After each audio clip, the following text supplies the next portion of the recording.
yo vengo a cantar. Soy del campo y del pueblo querido, soy Argueta y vengo a felicitar a don Jaime Arellano, un amigo. Buenos días, amigos televidentes, gracias por estar nuevamente en su programa Jaime Arellano en La Nación. El día de hoy, tal como lo habíamos anunciado, vamos a estar platicando con el exdiputado Enrique Sáenz, ahora sí invitado como analista y comentarista político. Vamos a estar con él comentando y analizando las principales noticias, tanto nacionales como internacionales. Vamos a estar analizando alrededor de la controversia que generó Bayardo Arce con sus declaraciones de la semana pasada, las declaraciones del magistrado Francisco Rosales, las declaraciones de la embajadora de los Estados Unidos, que viene a ratificar lo que nosotros hemos venido señalando desde hace un buen tiempo aquí en este programa, que la situación de y que además ratifica el pensamiento de la mayoría de los empresarios formales de este país, donde la falta de seguridad jurídica, la corrupción en el Poder Judicial es uno de los grandes problemas que detiene que esta economía de este país avanzara aún más. Hace 2 semanas tuve la oportunidad de platicar con el doctor Vidaurre en este programa, y según el doctor Vidaurre, se pierde alrededor de un 40% de inversiones en este país por falta de seguridad jurídica. Así que si ahorita en este país se está invirtiendo y hay inversiones considerables y hemos llegado a quebrar récord de inversiones en este país, según ha dado declaraciones y las cifras que ha mostrado el presidente del COSEP, José Aguirre, imagínense dónde estaríamos si la corrupción y la falta de seguridad jurídica no fuera un problema en este país, o fuera un problema menor. Pero la última encuesta que hizo FUNIDE, la corrupción es el principal problema que ven los empresarios en este país, los empresarios formales. Recordemos que la encuesta que hizo el COSEP, donde la corrupción no entra entre los principales problemas, es porque la gran mayoría de los entrevistados en la encuesta del COSEP son los que están en la informalidad, pongámosle, o son pequeños empresarios y medianos empresarios que no tienen que ver no están al nivel de ser, digamos, expuestos a la corrupción en este país. También ayer se dio la convención del Partido Liberal Constitucionalista, donde autorizaron y le dieron plenos poderes a la Junta Directiva del PLC para decidir sobre las alianzas y decidir sobre la candidatura. Básicamente le dan el poder al doctor Alemán, que sigue siendo la persona de mayor influencia, para ponerlo de una manera diplomática, en el poder, en el PLC, para que decida quiénes son los candidatos, candidatas y las alianzas que se van a aprobar y los términos de las alianzas que se van a aprobar. Y se sigue manejando, pareciera un espejo. El Frente Sandinista le da plenos poderes al presidente Ortega para que él decida la candidatura, y el PLC le da plenos poderes al expresidente doctor Alemán para que decida sobre la candidatura. Traté hablando con él hace un par de días, traté de averiguar quiénes son los candidatos que lleva por lo menos en las cabeceras departamentales y sobre todo en Managua. No logré sacarle la información, pero vamos a ver si esta semana o la semana que viene ya anuncian, ¿verdad?, quién va a ser el candidato. Ayer vi fuentes, me dieron una información que, de ser cierta, creo que sería la sorpresa del año en las candidaturas. Y es que hay una enorme posibilidad de que Byron Jerez, actual diputado del APRE, sea el candidato a la alcaldía de Managua por el Frente Sandinista, y que hay negociaciones entre el Frente Sandinista y Byron Jerez alrededor de esto. Es más, tengo entendido de que solo están esperando el visto bueno de la familia de Byron Jerez para aceptar la candidatura. Ayer traté de localizarlo una vez que supe de mi fuente pero tengo entendido que anda fuera de Nicaragua y que regresará en los próximos días. Si así sería, hombre, una sorpresa, porque todo el mundo especulaba, Fidel Moreno, especulaba el jugador de béisbol, el exjugador de béisbol Nemesio Porras, pero nadie especulaba que iba a ser alguien fuera del Frente Sandinista el que fuera el candidato a la alcaldía de Managua. Vamos a tratar de reconfirmar esta noticia, de ser cierta, pero vamos a ver, sorpresa, si por lo menos le pondría algo de interesante a estas elecciones municipales. En la prensa del día de hoy da a conocer Ciudadanos por la Libertad que ya tienen 32 candidatos ya formales para la alcaldía a nivel nacional, 32 de 154 municipios que deben de elegir. Todavía le faltan 120 y pico de candidatos. Lo que menos tiene esta campaña municipal es de elección, de sabor a elecciones y de sabor a campaña. Vamos a continuar con la cadena de oraciones que comenzamos por mi cuñado Iván Villa, por mi primo hermano Chichi Fernández, por todas aquellas personas que de una manera u otra estamos luchando contra difíciles y raras enfermedades, y sobre todo por aquellas personas que están luchando contra esa terrible enfermedad que es el cáncer. Vamos con la cadena de oraciones, corte comercial, y regresamos con nuestro invitado Enrique Sáenz para que analicemos las principales noticias, tanto nacionales como internacionales. Mensaje de Jesús. ¿Por qué te confundes y te agitas ante los problemas de la vida?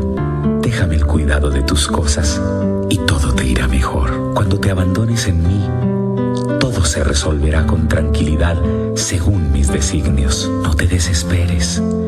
No me dirijas una oración agitada como si quisieras exigirme el cumplimiento de tus deseos.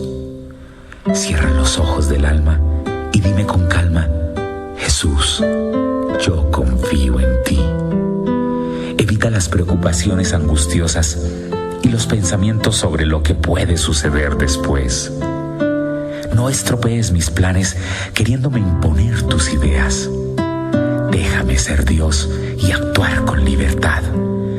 Abandónate confiadamente en mí, reposa en mí y deja en mis manos tu futuro. Dime frecuentemente: Jesús, yo confío en ti. Lo que más daño te hace es tu razonamiento, tus propias ideas y querer resolver las cosas a tu manera.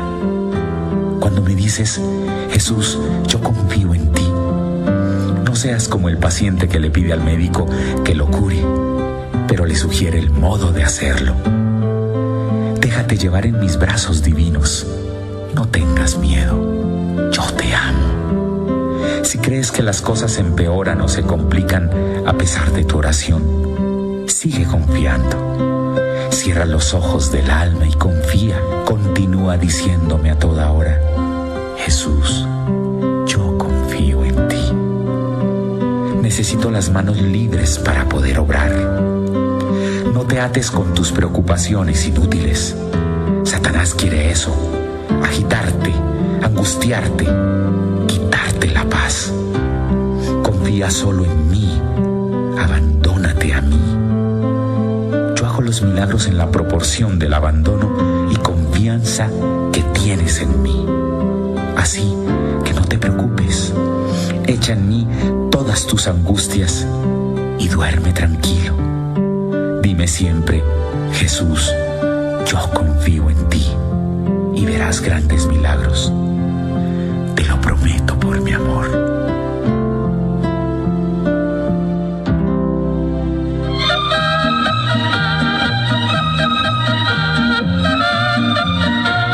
Haga realidad sus sueños, proyectos y metas con Plan Ahorro Meta Banpro. Elija el monto que desee ahorrar en cuotas quincenales o mensuales desde su cuenta o tarjeta de crédito Banpro o efectivo. Ahorre en plazos de hasta 120 meses y reciba excelentes tasas de interés. Visite nuestra sucursal más cercana y haga realidad sus sueños, metas y proyectos. Banpro, Grupo Promérica. Con Movistar, tu internet local no tiene fronteras. Usa tu plan internet prepago o pospago cuando viajes a Centroamérica, México y Venezuela sin costo adicional. A Estados Unidos, Canadá y Sudamérica por solo $5 al día. Y ahora a Europa por $10 diarios. Actívalo marcando asterisco 163 numeral. Conéctate en tus viajes al mejor internet. Movistar, elegí todo. Hola, soy Melibet Montes y quiero invitarte a visitar estacache.com. Estacache.com es la tienda en línea con mayor variedad de ropa y accesorios en Nicaragua. Puedes navegar fácilmente desde el menú principal, seleccionando la categoría del producto que buscas, tanto para mujeres como para hombres. Además, el sitio web posee varios filtros que nos permite ubicar rápidamente el artículo que buscamos. Puedes buscar por talla, color, marca y precio. Comprar en estacache.com es muy fácil. Solo agregas los artículos al carrito de compras. Le das pagar e ingresa tus datos generales como tu nombre, correo, teléfono y la dirección donde deseas recibir tu pedido. Además, puedes pagar con todas las tarjetas de crédito o débito, o bien con depósitos o transferencias bancarias. Y ahora también podés pagar en efectivo. Y lo mejor de todo, te lo llegan a dejar hasta la puerta de tu casa u oficina. Ya sabes, lo que está de moda es estacache.com. Yo me despido, nos vemos en la próxima.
Dedicación al servicio para salvaguardar la vida y bienes de nuestros clientes es nuestra misión.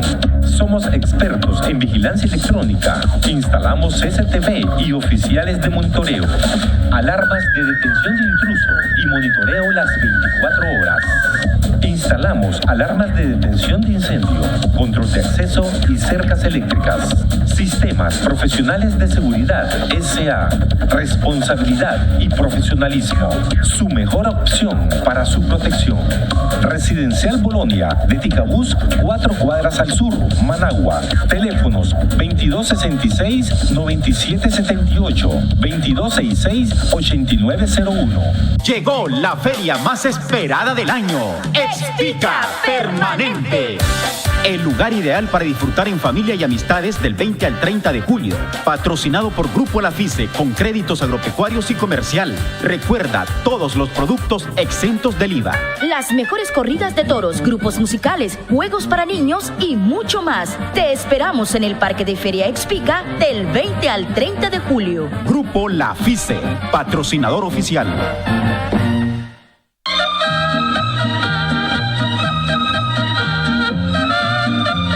Seria. Buenos días, amigos televidentes. Gracias por estar nuevamente en este su programa Jaime Arellano en la Nación. Ya está con nosotros nuestro invitado, el exdiputado Enrique Sáenz, invitado para que nos comente, analice las principales noticias, tanto a nivel nacional e internacional, desde su punto de vista, tanto aquí en Nicaragua como fuera. Antes de entrar con él, quiero recordarle a todos ustedes que este programa lo puede ver en vivo en YouTube o lo puede recibir en YouTube para verlo a la hora que usted lo estime más conveniente. Lo único que tiene que hacer es mandar su correo electrónico a j.arellano@gmail.com o a red@nicanews.com, y a los 2 días, a más tardar, usted estará recibiendo este programa para que lo vea a la hora que usted lo estime más conveniente y ahí nomás queda automáticamente afiliado al programa Jaime Arellano de la Nación, donde ya vamos por 1.3 millones de personas afiliadas dentro y fuera de Nicaragua. Don Enrique. Buenos días, muchas gracias por la oportunidad de estar en el programa. Y ahí solo que cambiamos la fecha. Ahí voy cogiendo confianza, Gracias. Hombre, principales de las noticias, comentarios que querrás hacer sobre las principales noticias que te llamaron la atención, tanto aquí como dentro de Nicaragua como fuera de Nicaragua, y después tocamos otros temas. Sí, yo creo que lo que ha estado en los medios internacionales, en primer lugar, es la situación de Venezuela, la liberación de Leopoldo López, que distintos sectores lo han visto de distinta manera, y yo creo que más allá de verlos como espectador, nosotros algunos acontecimientos relacionados con nuestra realidad también tenemos que verlos, relacionarlos, valga la redundancia, con nuestra propia dinámica. Hay quienes lo han visto como un paso adelante y que el régimen de Maduro ha cedido a la presión en las calles. Otros lo ven como una maniobra para distensionar y para generar desconcierto en la oposición. Pero a mí lo que me llama la atención es que hay algunos sectores que han visto con sospecha y han empezado a golpear con opiniones que dicen de que hay arreglo debajo de la mesa, de qué es lo que ha negociado para poder salir en libertad, como aquí también. Bueno, las declaraciones que dio la esposa también echaron leña al fuego, ¿verdad? Claro, pero igual el régimen, hubo hasta 4 o 5 versiones. El Tribunal de Justicia dice que sale por razones de salud. Delcy Rodríguez, la presidenta de la Comisión de la Verdad, que ellos le llaman, y que era la canciller de la República, dice que es perdón. No pidieron perdón, pero los perdonamos. El procurador de Derechos Humanos dice que recibió una solicitud de la señora Tintori como madre, como esposa, etcétera.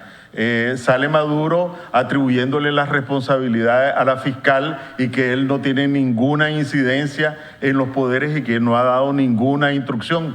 Entonces, en medio de ese marasmo, yo creo que él apareció con todo y sus restricciones, llamando a que se siga en la lucha, y a lo que yo me refiero es que en la fuerza opositora, a veces cuando es más agudo el enfrentamiento, no se pueden eliminar las mezquindades, sí, las sospechas, las inquinas, y creo que lección para nosotros es que al final, aquí en países nuestros, las cosas no permanecen mucho tiempo ocultas, y entonces en lugar de colocar la sospecha adelante, darle el beneficio de la duda a la gente, porque la sospecha inmoviliza, la sospecha genera círculos viciosos de contradicciones, y a mí sí me ha dejado un mal sabor ese debate sobre lo coincido como totalmente. Es más, yo creo que se aprovecharon una gran oportunidad, porque esto lo hubiera podido vender, en vez de como sospecha, si de arreglo, cuestionamiento, a los pocos sectores que lo hicieron, ¿verdad? Lo hubieran vendido como una victoria. Claro. Ya lo tenemos listo, ya está calambrado, como decimos nosotros. Ahora vamos por el otro, ya sacamos el Leopoldo, después vamos a sacar a los demás, después vamos a parar la constituyente, ¿verdad? En vez de sacarlo así, es como vos decís, pues, pero la verdad es que, es que hay que tener claro que aunque hay una unidad bien fuerte en Venezuela, también hay divisiones de lo que pasa es que han sabido controlar los diferentes intereses que hay dentro de la mesa de esa unidad, pues, pero ahí hay varios que quieren llegar al poder, que quieren ser los caciques.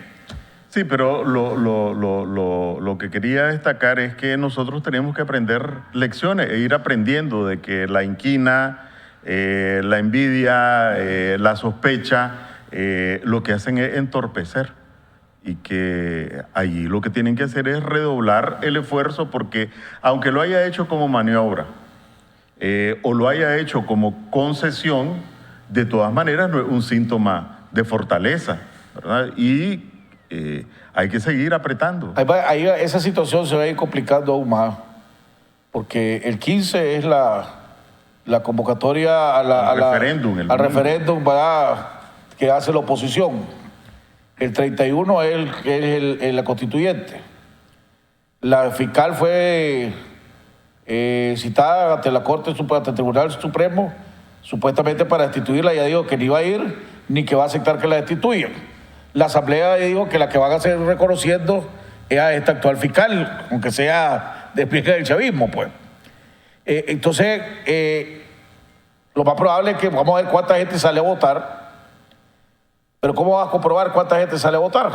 Porque no tenés ningún organismo oficial, ¿verdad?, que te diga cuánta gente va a votar. Más que los medios de comunicación, pues tal vez van a ser el principal testigo, igual que fueron aquí en Nicaragua con la abstención del año pasado. Pero va a llegar un momento en que vas a tener, probablemente llegada 1 de agosto, o las primeras semanas de agosto, y vos vas a tener tal vez 2 gobiernos en Venezuela. Sí, en todo caso hay que reconocer que siempre en la Asamblea y la oposición, salvo esta sostenida lucha en la calle desde el punto de vista institucional, han estado siempre a la defensiva, dando pasos atrás, que esta fue una buena movida, porque frente a la movida de Maduro de decir están reclamando elecciones, bueno, las vamos a hacer a mi estilo, a como yo quiera. Que como decía la vez anterior, es como que Ortega convoque aquí a elecciones con todo y los fraudes, ¿verdad?, y diga que quienes van a votar son los sindicatos de Ortega, los comités territoriales de Ortega. Entonces allí no es que un voto una persona, sino de que de acuerdo con esa imposición de Maduro van a votar gremios, territorios, etcétera. Entonces, que la oposición haya salido con esto del referéndum, bueno, vamos a ver la gente votando en un referéndum y que lo haya convocado la Asamblea, creo que es una buena medida política, pero de todas maneras también hay el tema de fondo, lo que tenemos que estar claros, porque eso no es una repercusión automática, es más tarde o más temprano, pero más tarde o más temprano ese régimen está condenado. Es decir, ¿qué futuro puede ofrecer ese régimen cuando dilapidaron miles y miles, centenares de miles de millones de dólares y no pudieron ni resolver problemas de producción, problemas de pobreza? Bueno, ahí tenemos inflación gigantesca, deuda, etcétera. Entonces, ¿cómo lo va a resolver ahora con el petróleo a menos de la mitad de lo que tenían?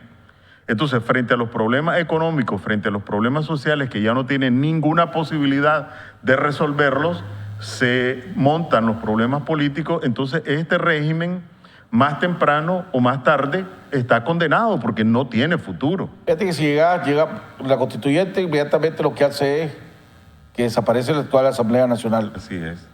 ¿Verdad? La actual Asamblea Nacional no va a reconocerlo. Entonces, después van a nombrar una nueva fiscal, van a nombrar nuevas cosas. Entonces, podrías tener como 2 gobiernos. Entonces, ahí donde va la comunidad internacional, ¿qué va a hacer? ¿A quién va a reconocer?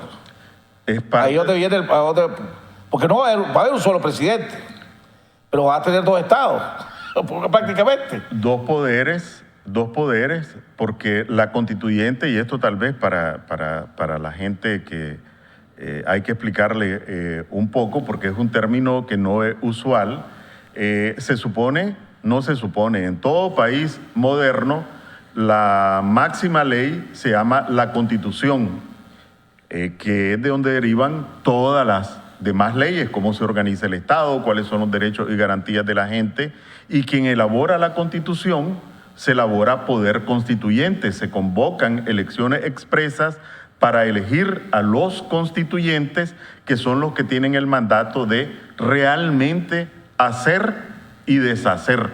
Pueden hacer la Constitución, pueden reconfigurar los poderes del Estado, y esta fue la maniobra que hizo Maduro para anular la Asamblea. Incluso puede decir, ya la Asamblea, su periodo, su función legislativa va a ser asumida por la Asamblea Constituyente, y ya no va a haber Asamblea, se va a llamar Poder Popular y va a ser electo de tal manera, etcétera.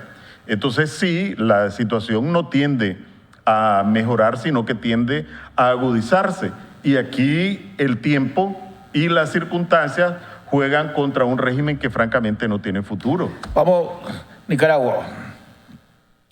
Como te llamado, el INS sigue siendo tema de discusión, sigue tema de preocupación.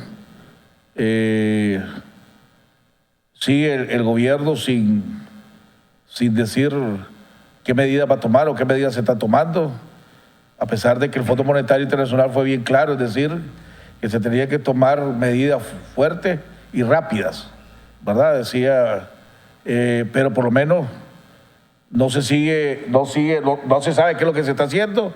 Lo que sí sabe es que los números que salen oficialmente del INS cada vez están peor. El déficit va aumentando, el endeudamiento va aumentando, y tengo entendido, la última reporte que salió, el porcentaje de asegurados, como se venía asegurando, el aumento de asegurados tuvo una reducción considerable en estos últimos semanas, en estos últimos meses. Me imagino que producto de la misma incertidumbre que hay alrededor del tema.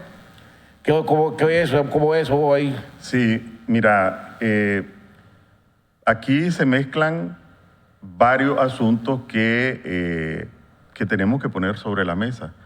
Primero, para la gente, para la población, que aquí se ha dado la idea de que la crisis del seguro es un problema de los viejitos, que solo repercute en los jubilados. No, la crisis del seguro y cualquiera de las medidas que se tome repercuten en aproximadamente 850,000 personas, que son las que están afiliadas, más sus familiares, no solamente en los jubilados, que son la minoría. ¿Por qué repercuten? Porque si te aumentan la cotización, es como que te están sacando dinero del bolsillo, disminuyendo el salario. Y eso no es a los jubilados, eso es a los trabajadores actuales. Si te aumentan las semanas que tenés que cotizar para llegar al derecho a una pensión, a los cotizantes actuales, que ahora vas a tener que pasar más tiempo. Si te aumentan la edad, es a los cotizantes actuales. Ya los viejitos ya pasaron, incluso los que están cerca de 60 años ya no se lo cambian. Si te modifican la fórmula de cálculo de la pensión para reducírtela, a los actuales, no a los viejitos. Si te modifican las prestaciones, a los actuales. Entonces, si tenés 30 años, 25, 40 y 50, no le podés dar la espalda a la crisis del INS. El principal afectado sos vos, son esos 850,000 afiliados. Entonces, el primer punto es que no es un problema de viejitos, que aquí se ha tomado como que un problema de viejitos. Pero además no solo a los afiliados, es a sus familiares y al conjunto de la economía. Ese es el primer punto. Lo segundo es que esto estalló cuando lo anunció el Fondo Monetario Internacional en la primera semana de mayo. Y como vos bien decís, bueno, ya vamos a mediados de julio y el gobierno no ha dicho esta boca es mía. Y hay problemas estructurales en el INS, pero hay problemas de corto plazo que están en la posibilidad de que el gobierno rápidamente, incluso en términos de imagen y en términos de eficacia, podía haber salido. Por ejemplo, uno de los impactos en la liquidez y en la solvencia de corto plazo, voy a distinguir entre lo de corto plazo y de lo de largo plazo, son las pensiones reducidas y las pensiones especiales. Pues eso, más temprano o más tarde, va a tener que pasar al presupuesto general de la República. Entonces, una comparecencia, y a lo mejor hasta lo toman como un consejo, no por ellos, sino que por los nicaragüenses, bueno, una comparecencia donde el gobierno, por la boca que fuera, anunciara, vamos a una reforma presupuestaria que la tienen que hacer ahora, en julio, en agosto o en septiembre, y la primera reforma es incorporar las pensiones reducidas al presupuesto, y esto representa un alivio para las finanzas del INS de tanto. Segundo, el Estado, el gobierno, no ha pagado la contribución esta que tiene que ser obligatoriamente del 0,5%, de 0 algo por ciento de la nómina total. Bueno, el gobierno va a incorporar en el presupuesto el pago de esa deuda que es legal y que no la ha pagado en los últimos años, ya van 2. Tercero, hemos nombrado una comisión para revisar esto de los contratos de las previsionales, el costo de las previsionales, con el propósito de asegurar la calidad de los servicios y de que sean menos onerosas para el INS. Cuarto, hemos resuelto nombrar una comisión o instruir al Consejo Directivo del INS o la Asamblea Nacional a que investigue el tema de las inversiones para ver cuántos están en mora, cuántas se pueden recuperar y cuál es el estado actual. Sexto, bueno, aquí aprobamos una ley en la que se estimó que la deuda histórica, que le llaman, así le llaman, la deuda histórica es 500 millones de dólares pagadero a 50 años. Ahora vamos a reducir el plazo para aumentar el monto. Entonces, este conjunto y vamos un programa de austeridad que va a reducir los gastos administrativos en tanto. Esto significa en recuperación de inversiones, en reducción de gastos administrativos tanto. Esto significa que lo asume el presupuesto general de la República en tanto. Esta es la medida del gobierno para salvar al INS, a los asegurados, etcétera. Y además, en el largo plazo hemos nombrado una comisión con asistencia internacional, con participación de trabajadores, de expertos y de representantes del gobierno para que propongan unas medidas de carácter estructural de largo plazo para asegurar la viabilidad en el largo plazo. Pero la gran interrogante y la principal interrogante de todos esos 6 puntos que acabas de poner es ¿de dónde vas a sacar la plata? Bueno, porque vos decís, ok, a partir de ahora en adelante vamos a asumir las pensiones reducidas, ok. ¿De dónde vas a sacar para la plata, para esa pensión reducida? Vamos a reducir el periodo de 500 años, de 500 millones de 50 años más o menos tiempo, ok. Si no he podido pagar desde hace 4 años lo que estoy supuesto a pagar, ¿de dónde voy a sacar ahorita para pagar eso? Bueno, después vos decís, vamos a reducir los gastos administrativos, dijiste vos ahorita. Sí. Para poder reducir los gastos administrativos significa que tenés que correr a todo el mundo y volverlo a contratar. Porque ahorita el INS se pagan 14 meses de salario. Entonces, para poder, y eso son como que le llaman derecho adquirido. Tú no le puedes decir ahora a los empleados del INS, hermano, ya no te puedo pagar 14 meses, ni te puedo pagar la cantidad de salario que te estoy pagando, que es el triple lo que le pagan todos los demás funcionarios del Estado. Como verás, te tengo que pagar menos. Entonces tenés que correrlo a todos y volverlo a contratar. Y para correrlo a todos, tenés que volver a hacer un gran desembolso de plata porque tenés que pagarle su liquidación. Si es que te aceptan los trabajadores que lo corran. Bueno, solo ahí te veo 3 pero a los que... Bueno, con relación a los gastos administrativos, es una cuestión de un plan de austeridad. No necesariamente tiene que ser correrlo a todos de una vez, sino que examinar, porque hay quienes dicen incluso que hay gente que solo están en nómina, pero no trabajan, ¿verdad?, en el INS, y que el INS financia otras actividades con cargo a su nómina. Estamos hablando de una racionalización que no necesariamente significa despido.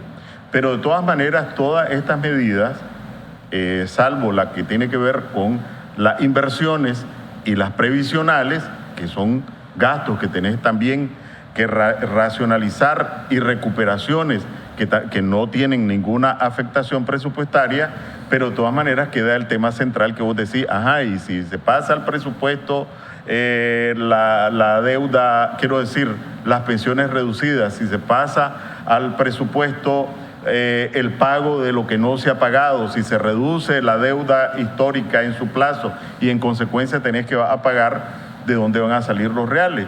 Es triste porque aquí estuvo ya en una ley Aquí distintos expertos lo han expresado y es un tema que causa alguna irritación, el tema de las exoneraciones.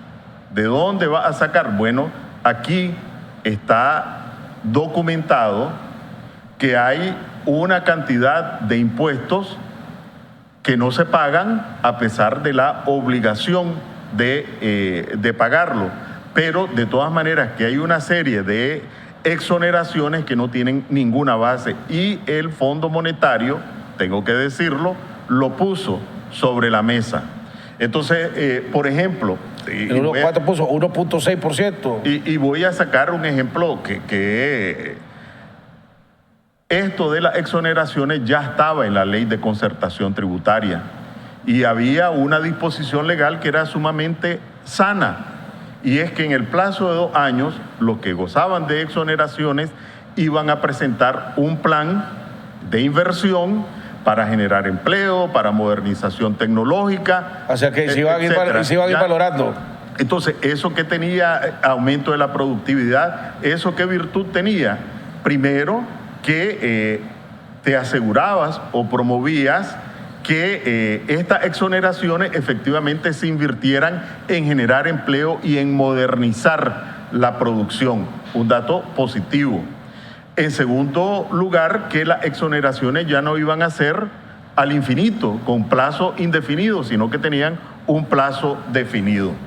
¿Qué ocurrió? Se volaron completamente el artículo, hicieron una reforma y eliminaron completamente.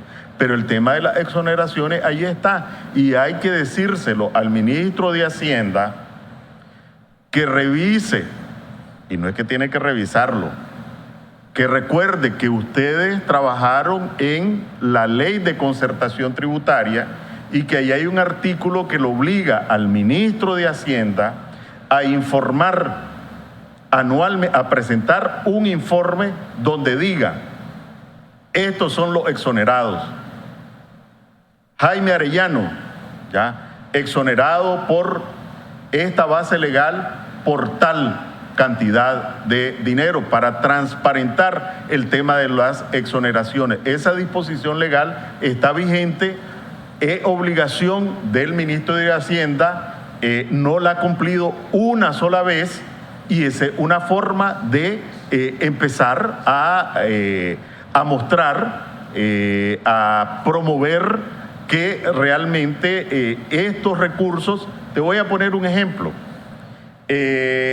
En otra reforma a esa ley de concertación se incorporaron nuevas exoneraciones.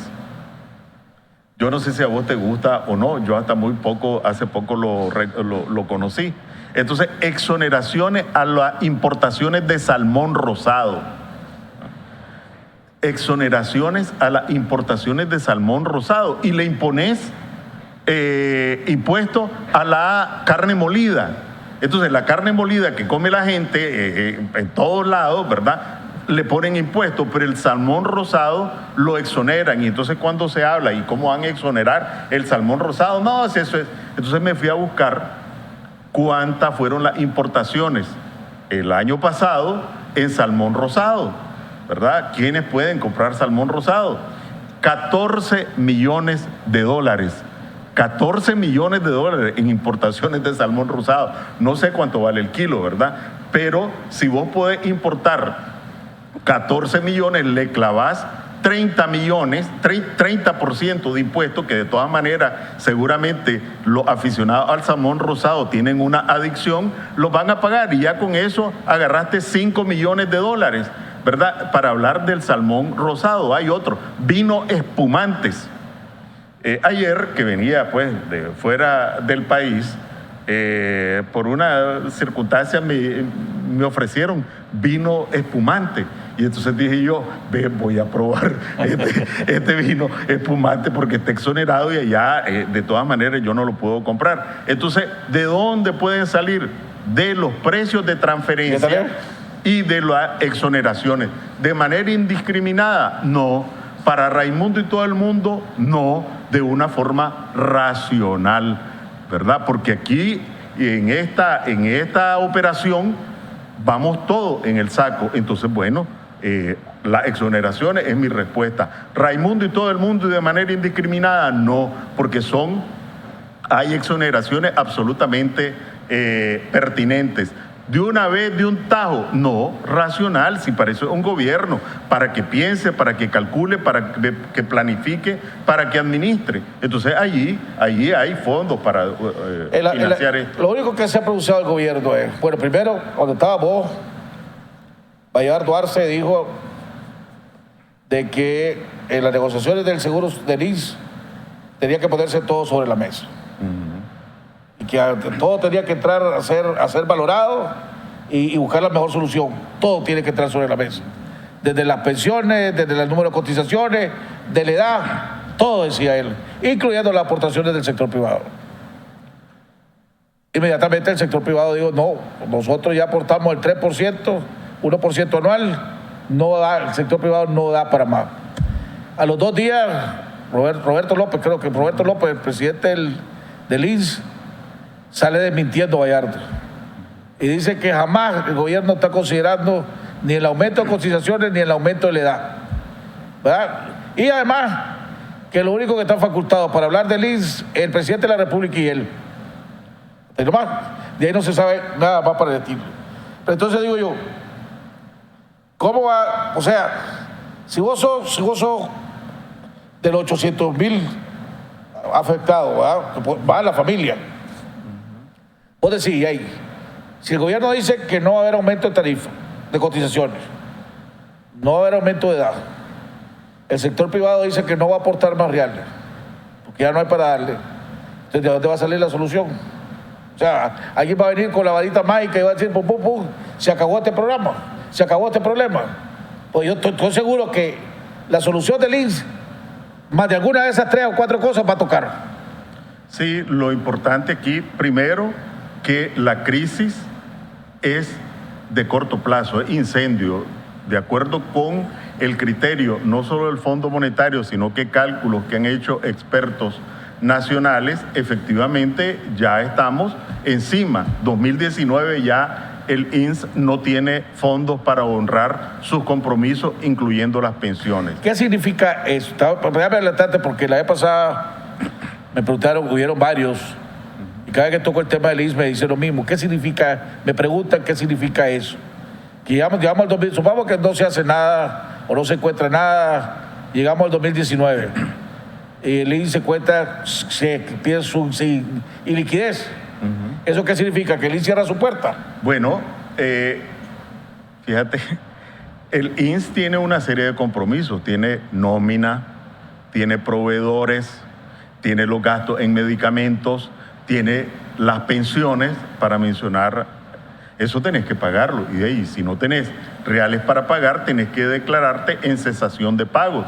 Esa es una hipótesis bien difícil que se produzca porque el INS no puede quebrar. El asunto es el salvataje del INS sobre qué espaldas recaen. Ya ha habido casos que el seguro quiebre. Bueno, por lo menos aquí no puede, una hipótesis que realmente yo la descarto. El problema es cómo lo va a solucionar, si lo va a solucionar de manera chapucera o si lo va a solucionar simplemente para aliviar el incendio de este momento, o lo va a hacer con una visión estructural, si lo vas a hacer depositando la carga solamente en un sector o lo va a hacer de manera equilibrada. Por eso esto tiene que ser un debate público. Yo no sé por qué se rehúsan a tener por un lado yo entiendo al gobierno, porque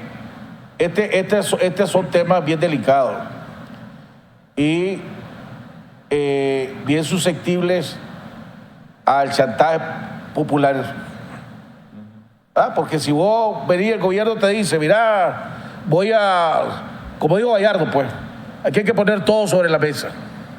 Es lo lógico, yo lo vi, hombre, dije, es razonable, tienes que poner todo sobre la mesa, no puedes descartar nada.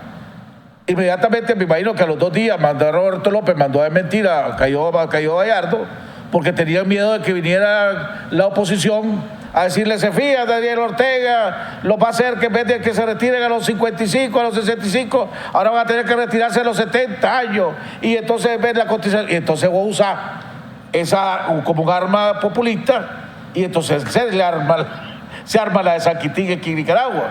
O sea, tal vez lo que hay es como hay falta de confianza en la madurez de los liderazgos políticos de este país, que no van a caer en la tentación de usar el populismo como un arma contra el gobierno en un tema tan delicado como este. Sí, pero vamos a ver, si el gobierno o el Estado está legalmente obligado a pagar esta proporción sobre la nómina total y el gobierno dice: vamos a cumplir con la ley y lo incorporamos al presupuesto, eso no requiere ningún populismo y es perfectamente posible. Si el gobierno anuncia un plan de austeridad del INS que vamos a ir resolviendo, ir reduciendo en tales porcentajes, y en 3 años tenemos reducido a tal nivel la austeridad, vamos a revisar las inversiones y vamos a hacer todo un programa de reconversión de las inversiones para asegurar que se restaure el porcentaje de rendimiento de las inversiones. Vamos a hacer una revisión de los costos que representan las previsionales para reducirlos sin afectar la calidad del servicio. Eso están pegados en el cielo, esas medidas están absolutamente al alcance del régimen, ¿verdad? Ya trasladar al presupuesto la cuestión de las pensiones reducidas y reducir el plazo de la deuda, de la deuda histórica, ya tiene implicaciones presupuestarias, ya es otra cosa, pero también hay salida. Lo que quiero decir es que el gobierno lo que ha hecho es, esto es pesado decirlo, no da señales de vida, pero da señales de muerte, ¿verdad? Porque esto de quitarle, reducirle los medicamentos, reducirle una serie de atenciones médicas, y aquí hay que decirlo, ¿cómo van a sostener eso de que crean que la gente es idiota, ¿verdad? Esto de la reducción de los medicamentos y de la reducción de la atención a los enfermos crónicos y a los jubilados no es una decisión del gobierno. Hay algo que pasó allí que no sabemos, solo hay que mostrarles las circulares internas desde hace ya varias semanas donde dijeron que ya no se podía hacer eso. Y entonces, si no es responsabilidad del gobierno que se hayan reducido los medicamentos y la atención médica a enfermos crónicos y jubilados, ¿por qué no dicen cuál es la razón? Es inoperancia, ineficiencia, es que se robaron, y que digan qué. En ese tema tenés toda la razón vos. Por eso que yo he dicho que se debe crear una comisión especial para que investigue, ¿verdad?, qué es lo que está pasando y lo que pasó, por qué pasó, por ineficiencia, por corrupción, por mala administración, algo debe haber pasado, claro. Pero que sea una explicación y se corrija la cosa. Lo que no puede hacer es tratar de tapar el sol con un dedo, ¿verdad?, y seguir pagando. Por eso que decía, ahora lo otro, no sé si estarán, si el INS estará trabajando ya con el gobierno, el sector privado y los sindicatos, como hicieron la anterior. Si la anterior la trabajaron a secreto hasta que dieron a conocer el acuerdo. Sí, pero allí igual hay que estar atentos, porque es cierto que funcionarios del régimen aparecieron diciendo que no se van a aumentar las semanas ni la edad de jubilación. ¿Qué es lo que ocurrió con la reforma anterior? La anunciaron antes de Navidad.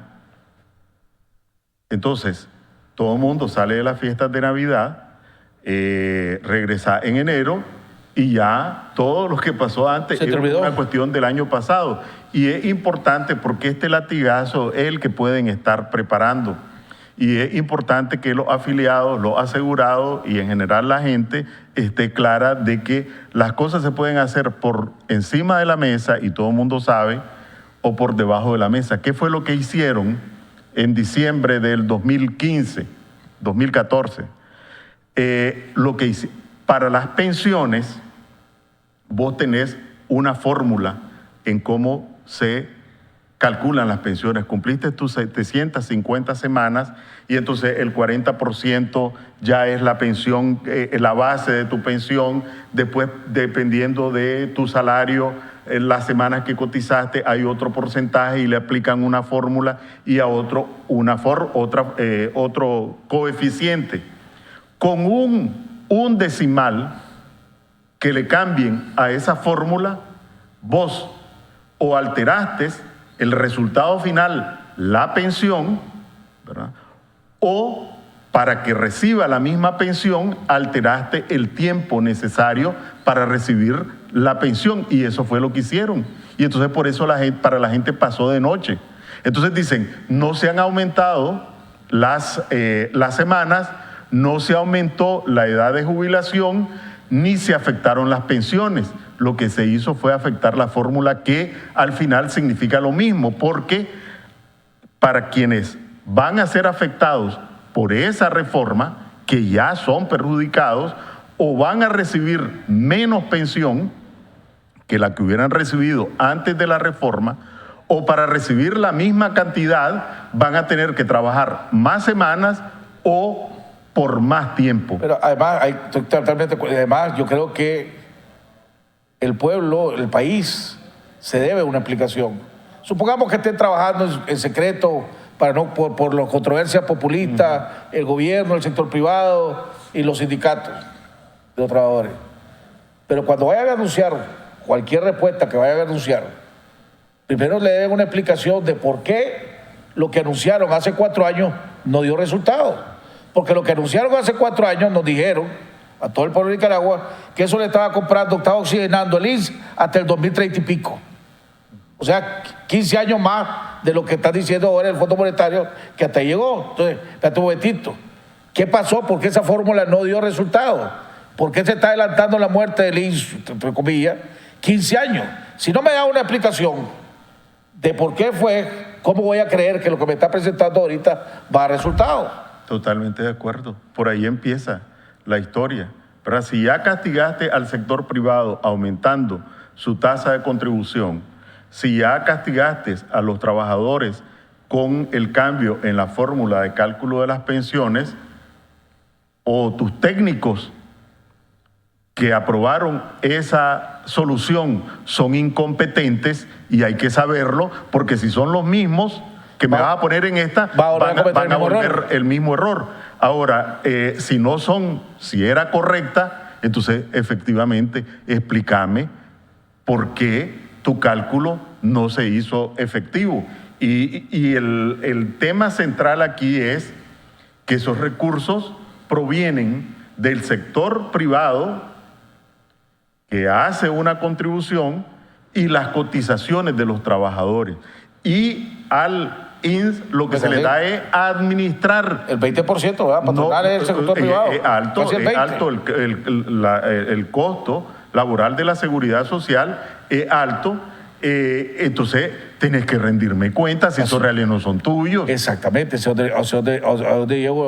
es donde llevo el punto. Esto no puede presentar una solución sin explicar por qué no dio resultado. Correcto. No, porque entonces no te puedo creer. ¿Cómo puedo creer que va a dar resultado?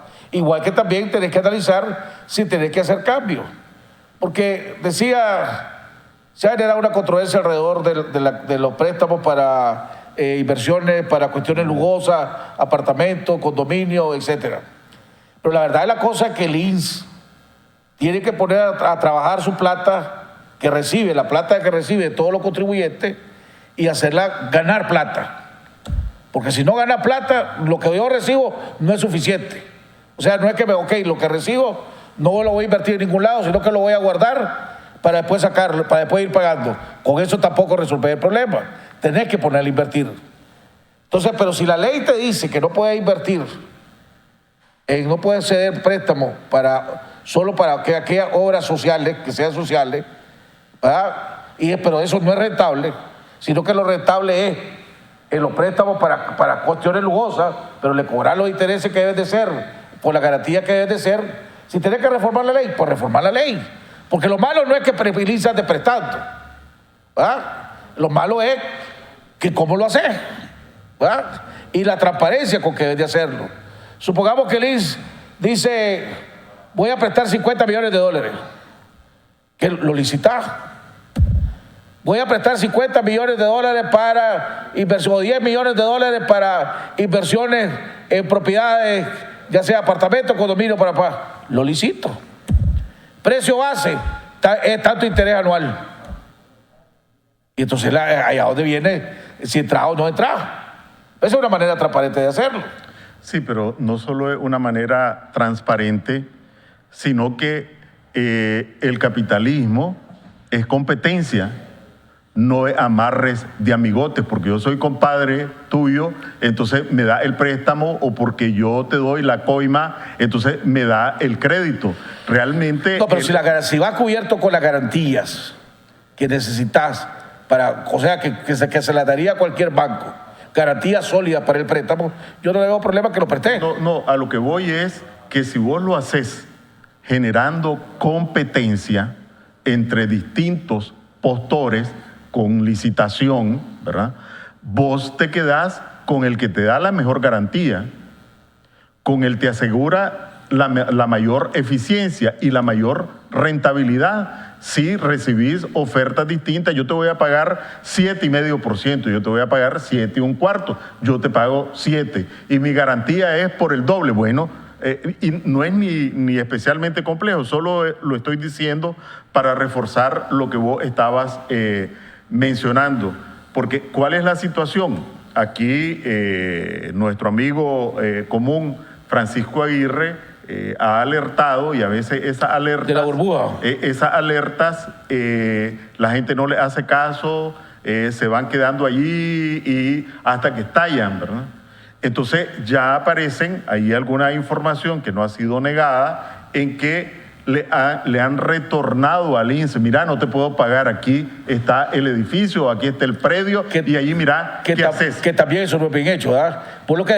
En ese caso, el INSS lo que hubiera hecho, lo que debería hacer es, ok, yo acepto el edificio, pero no es por la deuda, yo lo acepto como pago, pero vos me vas a pagar la deuda como acomodé, ¿me entendés? O sea, esto te lo acepto como parte del pago, pero voy detrás de la otra garantía que me diste. Bueno, entonces... Eso es lo que debe hacer el INSS. El punto es, ¿qué hace el INSS si esto, no sabemos cuánto, han aparecido 2, empieza a recibir un montón de cajones vacíos que nadie los ocupa, que no provocan ninguna rentabilidad, y que allí lo tenés?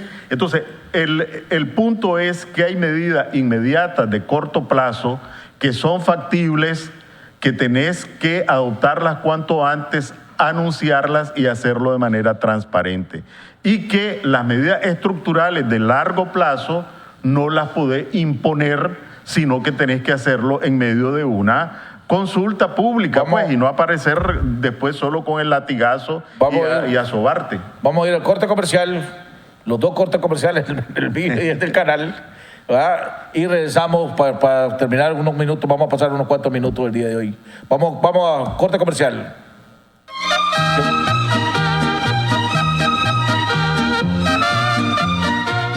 El éxito no llega de la noche a la mañana, se construye a diario, trabajando sin horario, perdiendo el miedo, arriesgándose, dándole la espalda a la adversidad para ver de frente las oportunidades. El éxito es para los que piensan en grande, porque saben que los sueños no tienen límite. Lo que importa no es cómo comenzaste, sino hasta dónde querés llegar. Préstamo PYME. BDF. Simplifícate. ¿Está en búsqueda de clientes para su negocio? Licas en el Exterior News, con publicación impresa y digital, será la pieza que creará confianza a sus clientes, credibilidad y deseo de comprar sus productos y servicios, con más de 150,000 lectores, más de 300,000 visitantes en nuestra página web y más de 6,000 usuarios activos en Facebook, con clasificados anuncios, publireportajes y más, promoviendo Nicaragua y destacando a los empresarios y personalidades nicaragüenses exitosas. Somos una compañía de comunicación brindándote soluciones efectivas y te asistimos con ayuda de mercadeo implementando un plan para tu negocio. Visítanos en Facebook y en nuestra página web www.nicasnews.com. Ahora mismo llámanos al 626-789.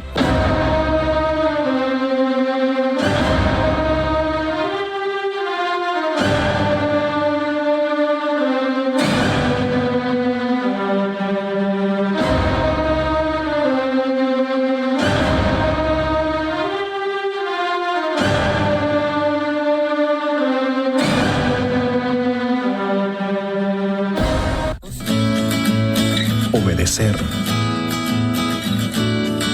Servir. Agradar. Y ser leal es nuestro negocio. Proteger es nuestro quehacer.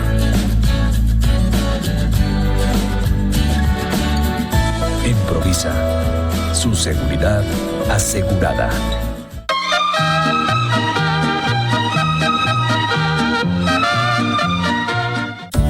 Todo comienza con un sueño de dos, queriendo ser tres, con la necesidad de un rinconcito para poder soñar juntos, un jardín para sembrar esperanzas y un comedor amplio para compartir historias.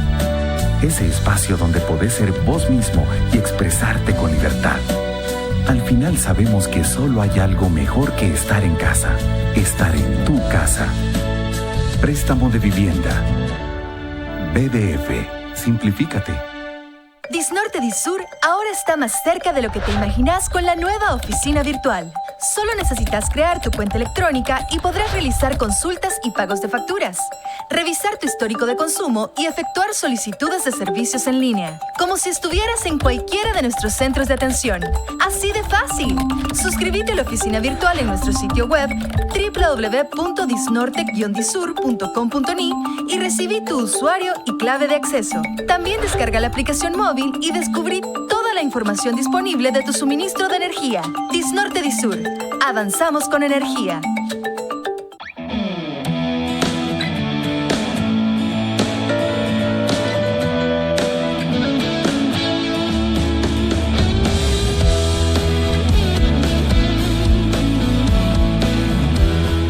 No solo le ofrecemos una amplia flota vehicular a los mejores precios, sino también, cuando rentamos un vehículo, nos aseguramos que nuestro cuidado viaje con usted a donde quiera que vaya. Easy Rent a Car. Cuando hacemos negocios, hacemos amigos. Atención pequeños y medianos empresarios. 100% Noticias le da la oportunidad de llegar a sus clientes a través de la televisión. Contáctenos y conozca nuestros planes especiales para pymes. Y si decide aliarse con nosotros, le obsequiamos su video publicitario. Llámenos al 8663-4308 y sea parte de la familia de 100% Noticias. Bueno, amigos televidentes, estamos de regreso. Estaba platicando aquí con Enrique el número de cotizaciones, cómo trabaja el número de las cotizaciones del Seguro Social y todo lo demás. Hombre, hablando Ahora, aquí hay otro punto también, ¿verdad? Que la responsabilidad que tiene el sector privado y la responsabilidad que tiene los sindicatos de los trabajadores. Porque ambos sectores tienen un puesto en la Junta Directiva. Y al tener un puesto en la Junta Directiva no te hace corresponsable, pero sí te hace responsable porque vos manejas información y vos sos parte de las tomas de decisiones, o por lo menos deberías de ser. Y si no lo sos, está la obligación de denunciar, ¿verdad? O votar en contra o apoyar lo que está pasando ahí. Por lo menos vos manejas un nivel de información que no manejan los otros. Por eso es que aquí tanto el sector privado, que por la relación que tiene con el gobierno, la que venía teniendo, tiene 40 y pico de juntas directivas, tiene voz y voto representante, tiene una enorme responsabilidad. No son corresponsables como el gobierno, porque al fin y al cabo el gobierno hace lo que quiere, pero sí tienen una enorme responsabilidad, igual que los sindicatos de los trabajadores. O sea, los trabajadores deberían de exigirle a Gustavo Porra, al FNT, hombre, ¿por qué está esta situación? Sí, primero que efectivamente la máxima autoridad del INS es el Consejo Directivo y tiene una composición con representantes del gobierno, con representantes de los trabajadores, los sindicatos y con representantes del sector privado. Efectivamente, allí, si no te toman en cuenta, vos tenés que reclamar porque vos tenés unas obligaciones legales. No podés responsabilizarte de todo pero de las decisiones que se anuncian del Consejo Directivo, si vos participás o no participás, sos corresponsable, ¿verdad? Por lo menos por no decir después, si estás de acuerdo o no estás de acuerdo, vos tenés que decirlo. Te hablo en acta. ¿Verdad? Y después, ¿por qué tenés que guardar? ¿Por qué tenés que ser parte del secretismo? ¿Verdad? Si estas presencias de actores externos, la lógica, la naturaleza es, primero, para que participe en las decisiones y segundo, para que esto sea ventilado públicamente. Y yo sí creo, y tenés razón, no solamente hay que pedirle cuentas al director o presidente del Consejo Directivo del INS, sino que a los miembros del Consejo Directivo que tienen que informar. Y analizar, por ejemplo, la integración de esa.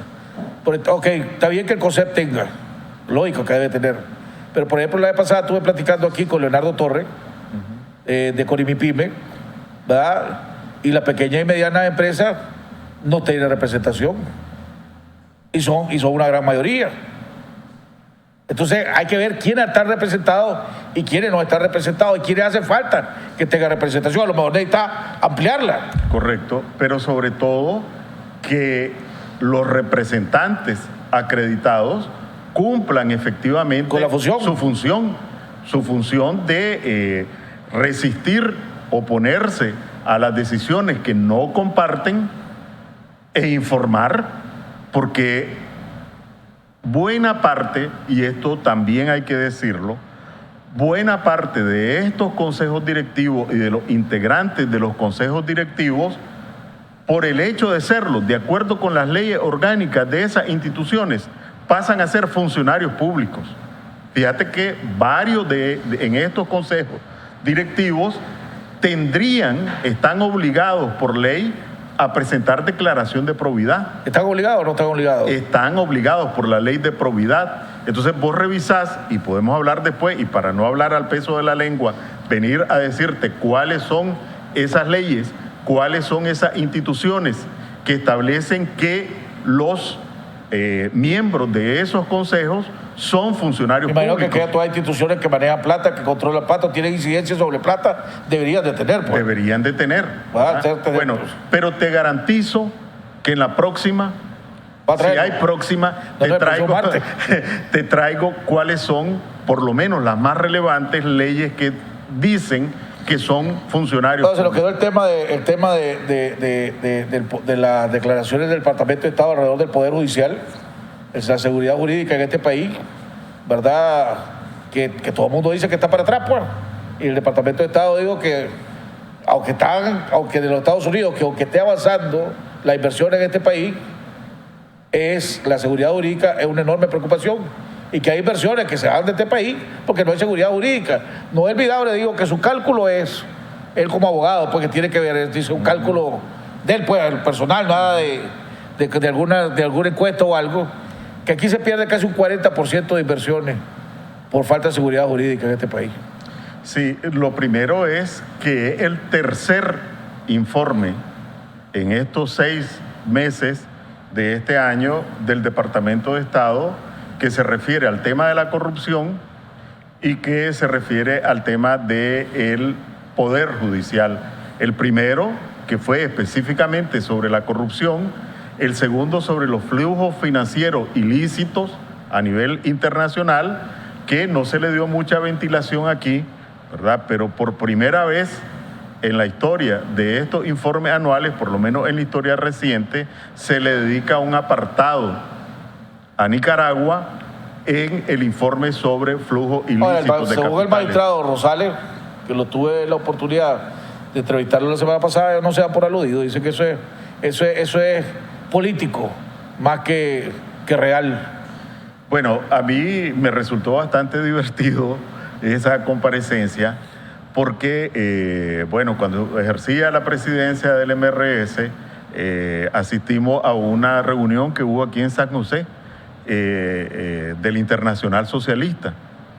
¿Y cuál es el susto de nosotros cuando vemos que el representante del Frente Sandinista en ese Congreso del Internacional Socialista era el presidente de la Sala Constitucional de la Corte Suprema de Justicia. Entonces, ¿cómo cualquier ciudadano en uso de sus facultades, de su sentido común, puede tener confianza en un poder judicial que está compuesto por representantes del Frente Sandinista? Entonces, ¿cómo puede ser creíble o tomado en serio que se atribuyan a cuestiones políticas cuando todas las decisiones son políticas? Él no le ve pero.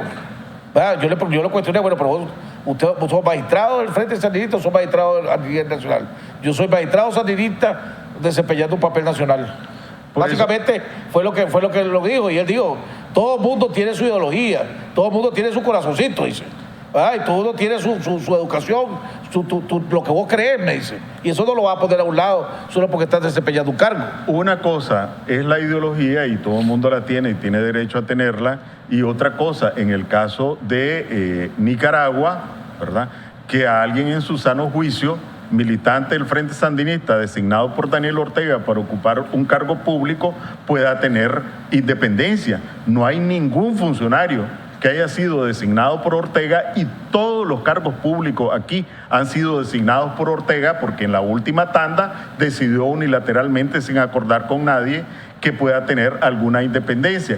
Y esto me lleva a otro punto, que quiero aprovechar la oportunidad un minuto. para expresar mi solidaridad con Leonor Álvarez, la joven periodista de la prensa, y por su medio a todos los periodistas que con dificultades ejercen esta labor fundamental para toda sociedad, que es informar. Entonces, mi solidaridad ante el atropello de que fue víctima por un funcionario público que recibe sueldo del Estado y que su obligación es respetar a los ciudadanos, que su obligación, sobre todo si fue periodista, respetar a quienes cumplen esa función, y hacer un llamado también al resto del gremio periodístico a que cierren filas, ¿verdad? Porque hoy fue con Leonor, ayer fue con otra, mañana puede ser con cualquiera.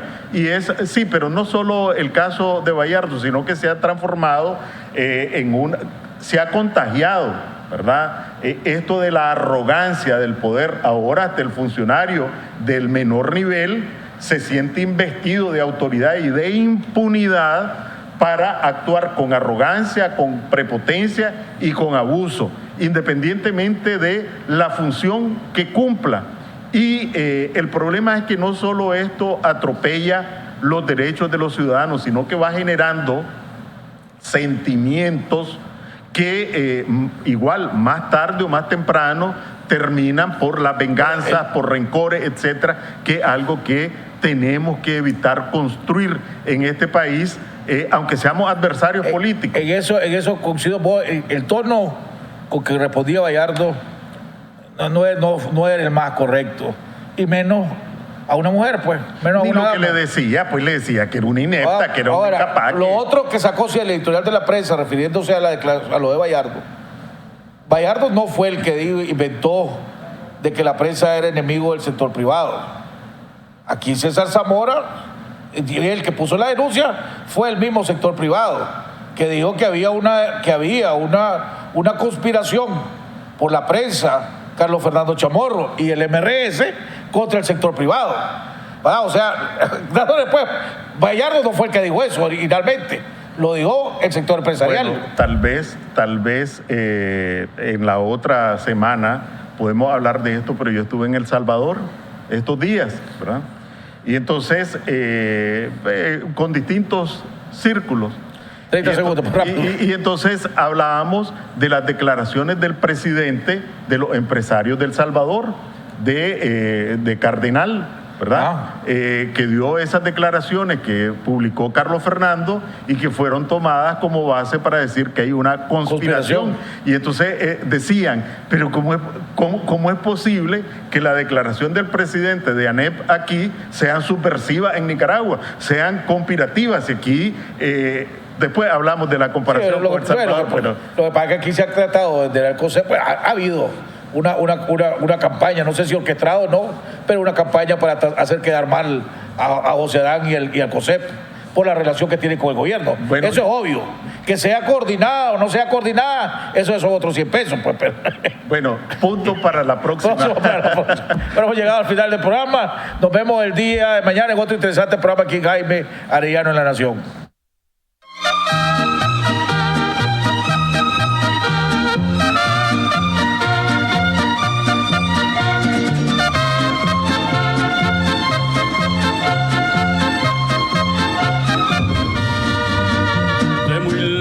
Yo vengo a cantar, soy del campo y del pueblo querido, soy argueta y vengo a felicitar a don Jaime Arellano, un amigo.